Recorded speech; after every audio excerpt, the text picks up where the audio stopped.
Hey, what's up guys? This is Anthony from AnthonysCustoms, and for this review, we are looking at the DC Multiverse TV show Supergirl figure, which I know a lot of people have kind of hard feelings toward that show.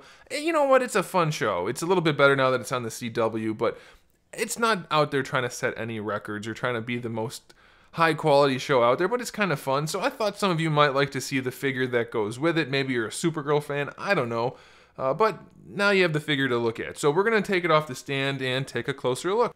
This figure stands just about 6¼ inches tall, which makes it just about 16 centimeters. Pretty much standard for your DCUC or Marvel Legends figures. It'll fit in scale well enough. And at first glance, it actually doesn't look too bad. It's got a similar likeness to the actress. It's not the best at all, especially once you look too close, but if you just kind of squint and glance at it briefly, you'll think it looks like her well enough.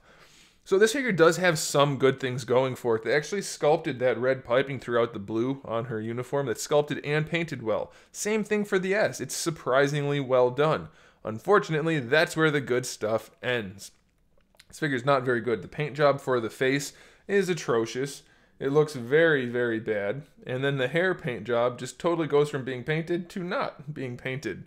Very, very bad. Again.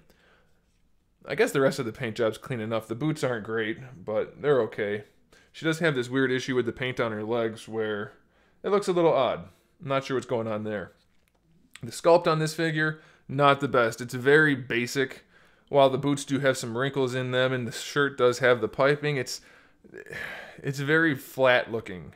I don't know, it's odd that it doesn't have more detail. It feels like it should given this day and age. Like they added wrinkles to like to the shirt under the arm and around the elbows and things, but then the rest of it is completely smooth. Like her stomach area just looks weird. It's not great by any means. As far as articulation goes, the head can rotate, the hair is soft enough to allow it.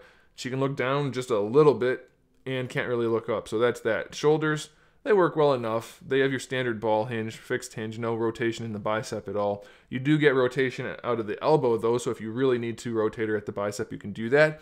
But just awkwardly because it only bends about 45 degrees at the elbow. Terrible design all around. In fact, is that upside down? I think it should be like this. I think they put it in wrong. There we go. That's a little better, I think. You get almost 90 degrees out of it. They put it in backwards. And then you get a wrist swivel on these poorly painted, terribly sculpted hands that look just like little lumps of clay. Not very good at all. For the ab crunch, she leans the tiniest bit back. She leans the tiniest bit forward. That's it. It's almost pointless. You do get a waist swivel, but instead of hiding it under the skirt, it's right above the skirt and totally destroys the look of the figure. The skirt is kind of soft, and I guess that's okay, but it's not that soft.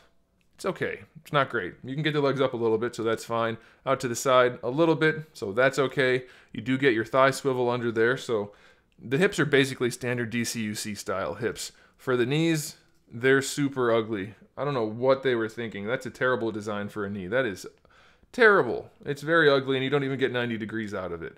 And then for the ankles, you do get good range, surprisingly, so I guess that's okay. All around, it's just a very poor figure. I don't know what they were thinking with this DC Multiverse line. It's like, maybe we should make figures that are just subpar and nobody's really going to want to own them. Because I feel like that's what these are. I only got them because they came in like sets of other figures and I needed the Build-A-Figure parts. I doubt that's going to be enough to promote the sales on these guys across the board. Collectors are a very tiny portion of the buying market for this kind of stuff, so I'm a little curious how well this DC Multiverse line is doing.